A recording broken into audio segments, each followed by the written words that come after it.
आईना शहर में विराम के बाद एक बार फिर आपका स्वागत है। हमने कार्यक्रम के शुरू में आपसे जिक्र किया था कि शेखावाटी अंचल में लोक कल्याण की परंपरा सदियों पुरानी है। लोगों का लोक कल्याण में आज भी उतना ही विश्वास है जितना पहले कभी हुआ करता था।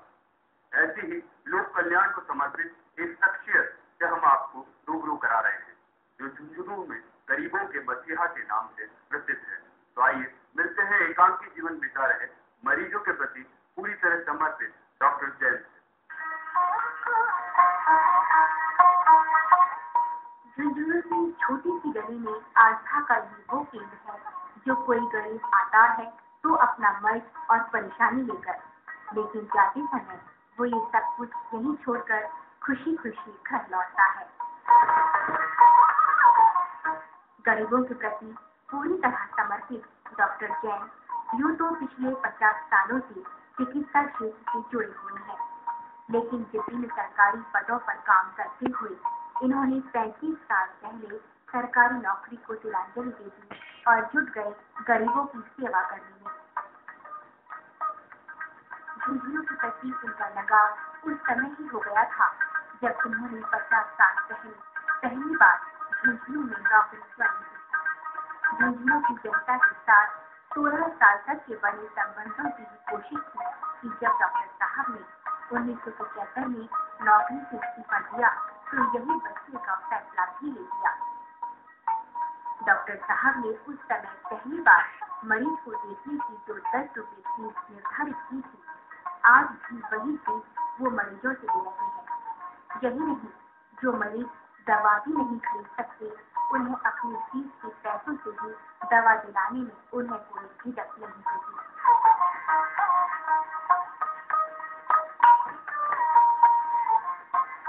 डॉक्टर जैन एक ऐसी हस्ती है इस शहर में, उसके बारे में क्या कहना चाह रहे हैं?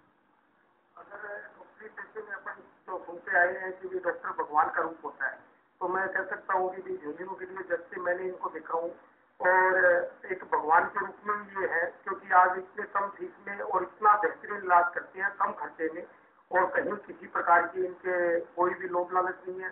समय की इनके प्रतिबद्धता है और लोग जब ये सुबह 8 बजे क्लिनिक में आते हैं तो लोग घड़ी मिलाते हैं कि भी 8 बज गए। बड़े छोटे का कोई भेदभाव नहीं है, कोई भी पहचान वाला आता है तो भी वो नंबर से दिखाता है, और ये किसी को भी किसी प्रकार का कोई VIP ट्रीटमेंट जैसा कोई चीज है वो इनके नहीं है। यानी उन्होंने एकदम कॉमर्शियल भावना इनके दिमाग में कुछ भी नहीं है, केवल सेवा भावना, और वो भी सबके लिए समान भाव से और कर रहे हैं। और जहाँ तक ठीक होने का सवाल है तो अपन किसी भी प्रकार एक अगर मान लो उदाहरण देखें तो कोई भी डॉक्टर या कोई भी जो अपना काम करता है तो अगर 1 दिन या 2 दिन तो किसी को भी मान लो अपने किसी भी बात से व्यवहार से और वो आकर्षित कर सकता है, लेकिन एक ये 30 या 40 साल से और जो अनवरत सिलसिला जो 400-500 मरीजों का देखने का चल रहा है, तो क्या अगर आप ये मानेंगे कि अगर मरीज ठीक नहीं होता तो मरीज कंटिन्यू आते रहेंगे? डॉक्टरी पेशे से बढ़िया दुनिया का कोई दूसरा पेशा नहीं है। इसमें सबसे ज्यादा जरूरी है सेवा का भाव। जहाँ सेवा का भाव है वह पैसा कोई महत्व नहीं रखता। यही कारण है कि डॉक्टर साहब की क्लिनिक पर चाहे कितनी भी भीड़ हो, हर मरीज शांति के साथ बाहर बैठकर अपनी बारी का इंतजार करता नजर आएगा। जब मैं कभी शांति से उठता हूँ, अकेला बैठता हूँ और कभी एनालाइज करता हूँ कि मैं क्यों नहीं दूसरी जगह चला गया जहाँ मैं खूब कमाई कर सकता था, तो यही एक संतुष्टि मेरे को मिलती है कि जो मेरे मरीज हैं उनकी जो दुआ है वो मेरे को कहीं बड़े शहर में या बड़े मेडिकल कॉलेज में नहीं मिल सकती, पॉसिबल है वो मिलना। बेशक डॉक्टर साहब ने झुंझुनू में रहकर मरीजों की सेवा करते हुए कोई दौलत नहीं कमाई हो, लेकिन मरीजों के प्यार और दुआओं की दौलत का भी असर था कि जब वो खुद एक बार बीमार पड़े और जयपुर के एक अस्पताल में भर्ती थे तो झुंझुनू के हर हाथ उनकी बेहतर सेहत की दुआ के लिए उठ रहे थे। आज महंगाई के इस दौर में जहाँ हर जगह कीमतों का इजाफा हो रहा है, डॉक्टर साहब के यहाँ 30 साल से उसी पुरानी फीस और सुविधाओं के द्वारा मरीजों को इलाज की सुविधा मुहैया कराई जा रही है। डॉक्टर साहब आज भी अपने उस वायदे को निभा रहे हैं जो उन्होंने अपनी पत्नी के आखिरी समय में उनसे किया था। प्रेरणादायक तो देखिए मैं अपने शिक्षकों को मानता हूँ जो मेडिकल कॉलेज में मेरे कुछ शिक्षक थे,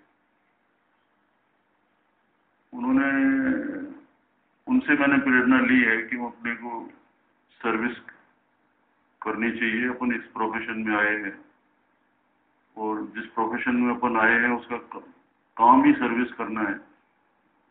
कमाई तो मतलब उसका दूसरा पहलू है। मैं समझता हूँ वो जो शिक्षक मेरे को अच्छे मिले वही सबसे बड़ी प्रेरणा है मेरी। और मेरी वाइफ का मेरे को पूरा सपोर्ट इस बारे में मिला। आप मानेंगे नहीं कि उन्होंने मेरे मृत्यु से पहले 3 दिन पहले मेरे को पास में बिठाया कि मुझे कुछ बात करनी है। मैं तो समझा कि नेचुरली कि बच्चों का ध्यान रखना और इस तरह की बातें सब। एक बात जो उन्होंने मेरी कही कि अपनी फीस मत बढ़ाना। बेशक आज चिकित्सा क्षेत्र में चिकित्सा के मायने बदल गए हैं। जो डॉक्टर इतनी ज्यादा दवाएं दे और जितनी ज्यादा टेस्ट कराए उस डॉक्टर को उतना ही ज्यादा अच्छा माना जाता है। ऐसे में आज भी डॉक्टर जैन अपने मरीजों को ज्यादा से ज्यादा 2 दवा की सिवा कोई दवा नहीं लिखते। टेस्ट भी जरूरत हो तभी कराते हैं। उनका मरीज के सिर पर रखा हाथ ही उनके लिए सबसे बड़ी दवा बन जाता है। यही प्रेरणा डॉक्टर साहब को अपने गुरुजनों से मिली और इसी प्रेरणा को आगे बढ़ाया उनकी मरहूम डॉक्टर पत्नी ने। डॉक्टर जैन जैसी डॉक्टर अगर 1-2 और भी हो जाए तो चिकित्सा के क्षेत्र में दिखावा और आडंबर पर जरूर अंकुश लग सकेगा। आयना शहर में आज बस इतना ही। अगले हफ्ते इसी समय इसी दिन हम होंगे किसी और शहर में। उस शहर की संस्कृति, कला और खास शख्सियत के साथ शहर की छवि का आईना लेकर। तो दोस्तों, ये कार्यक्रम कैसा लगा आपको? भेजिए आपके सुझाव। हमारा ईमेल एड्रेस नोट कीजिए etvina@gmail.com। आपके सुझावों के इंतजार में। तो दीजिए इजाजत हमारी आईना इस शहर की पूरी टीम को। तब तक के लिए नमस्कार दोस्तों।